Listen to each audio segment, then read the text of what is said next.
तो अपने गुरु के अलावा भक्ति मार्ग में किसी अन्य भगवान का तो सम्मान भी नहीं करना। और जहां तक सम्मान की बात है तो गुरुदेव भगवान की भक्ति में ऑटोमेटिक सबका सम्मान हो जाता है। हमने अलग से किसी को हाथ नहीं जोड़ने, अलग से किसी के प्रति कोई विशेष भाव पैदा नहीं करना।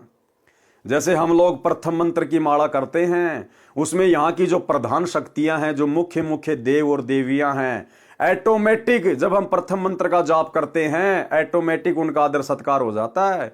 इसके अलावा हमने उनको विशेष आदर सत्कार करने की आवश्यकता नहीं है। इसके अलावा असुर निकंदन रमेणी में 33 करोड़ देवी देवताओं को ऑटोमेटिक 16 मिनट की आरती में आदर सत्कार हो जाता है। हमने अलग से आदर सत्कार नहीं करना। और रही बात इस दाढ़ी मूछ वाले कबीर जी की, मुर्दा कबीर की, तो इसके विषय में गुरुदेव भगवान ने हमें आदेश दे दिया कि अपने गुरु के अलावा किसी का आदर भी नहीं करना, चाहे भगवान क्यों ना आ जाए। तो वर्तमान में तो संगत सबसे बड़ा भगवान अपनी नादानी के चलते इसी कागज के टुकड़े को मान रही है। तो सुन लीजिए गुरुदेव के मुख से, आदर करना है या नहीं करना है, सुनिए। तो परमात्मा ये कहना चाहते हैं, गुरु भी खड़ा है और मैं भी आके खड़ा हो जाऊं, यानी मेरा कृपा पात्र संत जो तुम्हारे संपर्क में है वो और मैं साथ में दोनों खड़े हो जावा। तो तुमने मुझे नहीं, अपने गुरु जी को स्वीकार करना, प्रणाम करना है।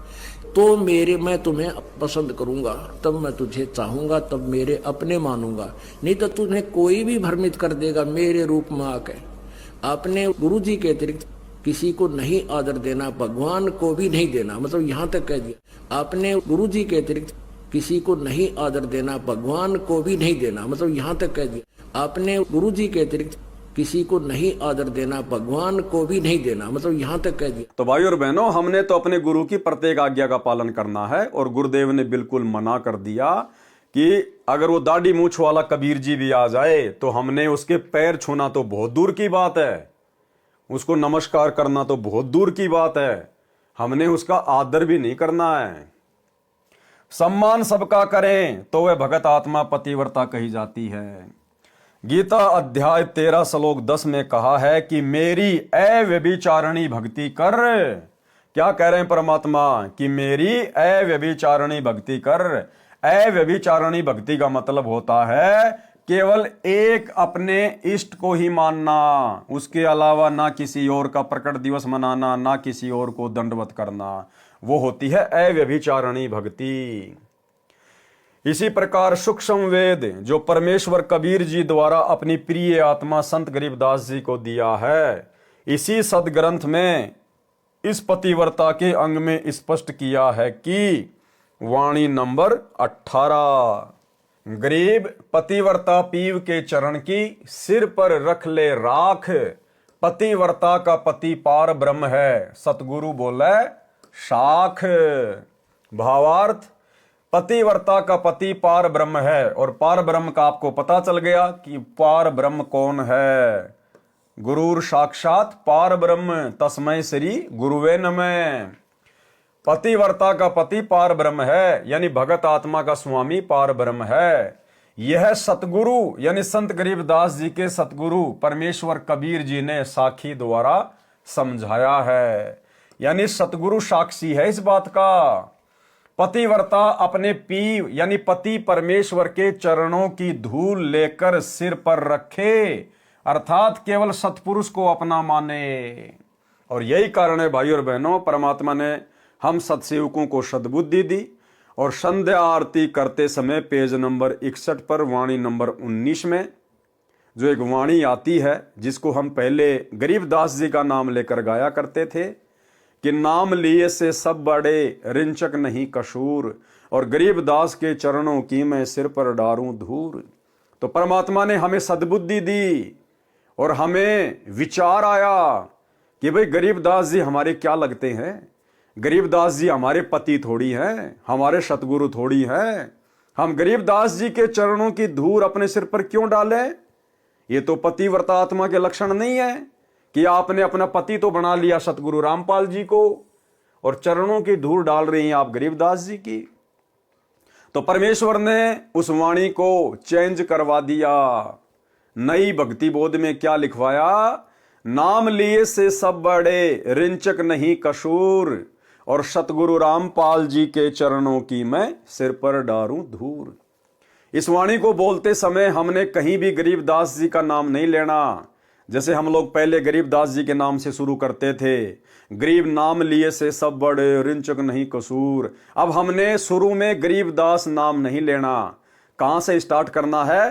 नाम लिए से सब बड़े और रिंचक नहीं कसूर, और सतगुरु रामपाल जी के चरणों की मैं सिर पर डारूं धूर। बहुत सारे भगत भाई बहनों को शंका हो गई थी कि ये तो गरीबदास जी की वाणी है, इस वाणी को चेंज नहीं करना चाहिए, गुरुदेव ने मना कर रखा है। तो भगत भाई बहनों की शंका का समाधान किया गया, और गुरुदेव भगवान ने जो तीनों समय की आरतियों का सरलार्थ किया है, यथार्थ भक्ति बोध का सरलार्थ, उसमें गुरुदेव ने इस वाणी के विषय में लिखा है कि ये वाणी आदरणीय गरीबदास जी की नहीं है। ये वाणी ना तो कबीर जी की है ना गरीबदास जी की है, ये तो गरीबदास जी के किसी प्रशंसक ने लिखी है। अब भाई और बहनों, जब गरीबदास जी की वाणी नहीं है, कबीर जी की वाणी नहीं है, तो फिर चेंज करने में दिक्कत क्या है? और वो वाणी तो गरीबदास जी के किसी प्रशंसक ने लिखी थी। अरे हम तो अपने गुरुदेव भगवान के शिष्य हैं भाई, वहां तो गरीबदास जी का कोई प्रशंसक है, गरीबदास जी को मानने वाला, उसने गरीबदास जी की महिमा में लिखी है वाणी कि गरीबदास के चरणों की मैं सिर पर डारूं धूर। हम गरीबदास जी के प्रशंसक थोड़ी हैं, हम तो केवल एक ही शक्ति के प्रशंसक हैं, गुरुदेव भगवान के। और ये वाणी स्पेशल भाई और बहनों गुरुदेव भगवान ने लिखी है अपनी तरफ से, क्योंकि वर्तमान में गरीबदास जी के एकमात्र प्रशंसक सतगुरु रामपाल जी परमेश्वर हैं। ये वाणी स्पेशल सतगुरु रामपाल जी ने इस आरती में शामिल की है, आप और हम भगत भाई बहनों की कॉमन सेंस को चेक करने के लिए। और मालिक ने सद्बुद्धि बख्शी, साध संगति वाले भाई बहनों का ज्ञान योग खोला, और परमेश्वर ने इस वाणी में गरीबदास जी की जगह स्वयं अपना नाम लिखवा दिया कि नाम लिए से सब बड़े, रिंचक नहीं कसूर, और सतगुरु रामपाल जी के चरणों की मैं सिर पर डारूं धूर। आने वाले समय में जब इन बातों का खुलासा स्वयं गुरुदेव भगवान करेंगे, उस समय वो लोग बहुत पछताएंगे जो लोग आज साध संगति से ना जुड़कर और देखा देखी में, भेड़ चाल में गुरुदेव के परिवार के पीछे उन आश्रमों में आ रहे हैं और जा रहे हैं। वाणी नंबर 14। गरीब पतिव्रता प्रसंग सुने, जाका जासे ने, अपना पति छोड़े नहीं, कोटि मिले जो देव। भावार्थ, पतिव्रता उसी की महिमा सुनती है जो उसका प्रिय पति है, वह अपने प्रभु को नहीं छोड़ती, चाहे कोई देवता आकर खड़ा हो जाए। तो इसी प्रकार भाई और बहनों, हम अपने इष्ट को, हम अपने पति देव को क्यों छोड़ दें? अपने गुरुदेव भगवान के अलावा हम किसी और की महिमा क्यों करें? हम किसी और को दंडवत क्यों करें? ये हमारे पति नहीं हैं, ये हमारे इष्ट नहीं हैं। हमारा जन्म हमारे गुरुदेव भगवान की महिमा के लिए हुआ है। क्या कह रहे हैं मालिक? चाहे कोई देवता आकर खड़ा क्यों ना हो जाए। और गुरुदेव भगवान ने स्पष्ट कर दिया अपने एक सत्संग में, इस कबीर जी की समझे जाने वाली नकली फोटो के विषय में। गुरुदेव भगवान ने कहा कि जब तुम त्रिकुटी पर जाओगे उस समय तुम्हारी परीक्षा होगी, और यदि तुम उस परीक्षा में फेल हो गए तो वापस नीचे पटक दिए जाओगे। और परीक्षा क्या होगी? गुरुदेव भगवान ने कहा कि त्रिकुटी पर एक तरफ तो आपका गुरु खड़ा होगा, यानी एक तरफ तो परम पूज्य सतगुरु रामपाल जी परमेश्वर जी खड़े होंगे, और दूसरी तरफ ये दाढ़ी मूछ वाला ये कबीर जी, ये मुर्दा फोटो। गुरुदेव भगवान हमारी परीक्षा के लिए इसका रूप बनाएंगे, दूसरा दाढ़ी मूछ वाला रूप बनाएंगे, और त्रिकुटी पर खड़े होंगे दोनों बराबर में। एक तरफ तो हमारे गुरुदेव और एक तरफ गुरुदेव इसका रूप बनाएंगे, दाढ़ी मूछ वाली फोटो का। और उस समय गुरुदेव भगवान ने कहा कि बलिहारी गुरु आपना जिन गोविंदियो बताए, गुरु गोविंद दोनों खड़े काके लागू पाए। और गुरुदेव ने स्पष्ट कर दिया कि वहां पर आपने केवल अपने गुरुजी के ही चरण छूने हैं, गुरुजी को ही दंडवत करना है। यदि आपने गलती से इसकी ओर देख भी लिया, इसकी ओर आपने गलती से देख भी लिया, अगर इसको दंडवत भी कर लिया आपने, हाथ भी जोड़ दिए आपने त्रिकुटी पर इस फोटो की तरफ, यदि ये साक्षात क्यों ना खड़ा हो। तो गुरुदेव कहते हैं आप रिजेक्ट कर दिए जाओगे, रिजेक्ट। और मालिक ने कहा कि यहां भी ऐसा ही है। यहां का मतलब वर्तमान में पृथ्वी पर भक्ति करते करते भी हमने इसकी तरफ देखना भी नहीं है।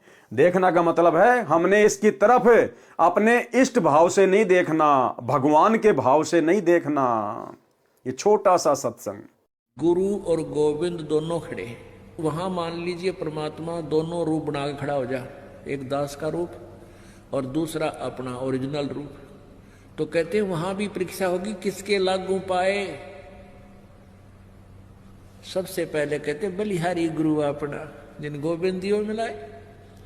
अपने गुरु जी के ही चरणों में गिरना, वहां पर परमात्मा की तरफ अगर झांक भी लिया उधर साथ होगी तो वो रिजेक्ट करेंगे आपको। यहां भी ऐसा ही होगा।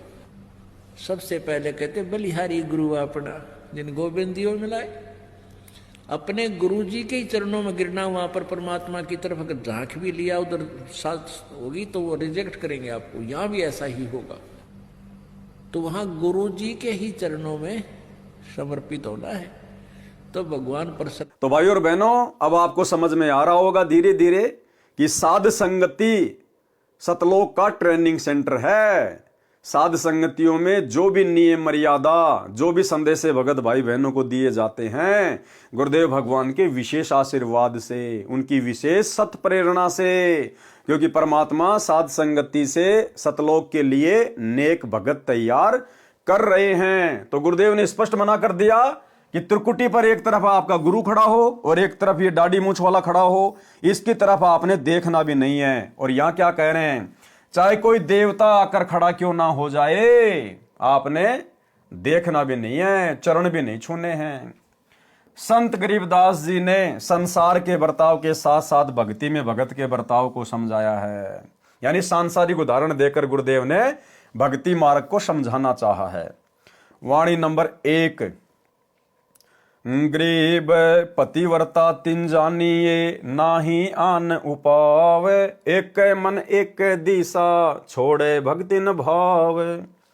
भावार्थ, पतिव्रता उसे मानो जो अपने इष्ट को छोड़कर किसी अन्य प्रभु की उपाव यानी उपासना इष्ट रूप में ना करे। कौन होती है पतिव्रता? जो अपने इष्ट को छोड़कर किसी अन्य प्रभु की उपासना इष्ट रूप में ना करे। जबकि सतलोक आश्रम से जुड़े हुए भाई बहन अपना इष्ट वर्तमान में अपने गुरु जी को नहीं मानते, सतगुरु रामपाल जी को नहीं मानते, इस दाढ़ी मूछ वाली कबीर जी की समझे जाने वाली मुर्दा फोटो को मानते हैं। तभी तो ये लोग जून के महीने में इस दाढ़ी मूछ वाली कबीर जी की समझे जाने वाली मुर्दा फोटो का कबीर प्रकट दिवस मनाते हैं। अरे प्रकट केवल एक ही शक्ति होती है पूरे संसार में, पूरी सृष्टि में। स्वयंभू परमात्मा केवल एक ही है, कबीर भगवान। और वो कबीर भगवान वर्तमान में हमारे गुरुदेव के रूप में है। फिर हमने इसका प्रकट दिवस क्यों मनाना? यदि हम 2-2 का प्रकट दिवस मनाएंगे, इसका मतलब अभी तक हम अपने इष्ट को समझ नहीं पाए, अभी तक हम पतिव्रता पद पे नहीं हैं।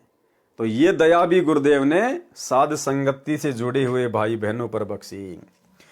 और जब आप पतिव्रता पद पर रह करके साधना करोगे, पतिव्रता पद का मतलब है केवल एक ही गुरु और दूसरा पृथ्वी पर नीचे भगवान भी आ जाए। ये मालिक कहते हैं गुरु गोविंद दोनों खड़े किसके लागू पाए, उन्हीं का आदेश है। और जब आप पतिव्रता पद पर रह करके साधना करोगे, पतिव्रता पद का मतलब है केवल एक ही गुरु और दूसरा पृथ्वी पर नीचे भगवान भी आ जाए। ये मालिक कहते हैं गुरु गोविंद दोनों खड़े किसके लागू पाए, उन्हीं का आदेश है।